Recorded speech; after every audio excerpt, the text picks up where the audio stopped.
nagmamahal sa'yo kundi silang dalawa? Sino ang nagmamalasakit? Ang iyong ama't ina. Sila ang naging daan, kaya ika'y nabubuhay sa mundo.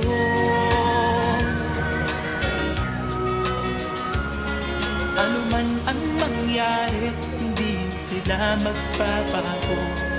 Ang mga magulang mo'y laging nagmamahal sa'yo. Kahit na nasasaktan, kahit na sila'y di mo pinapansin.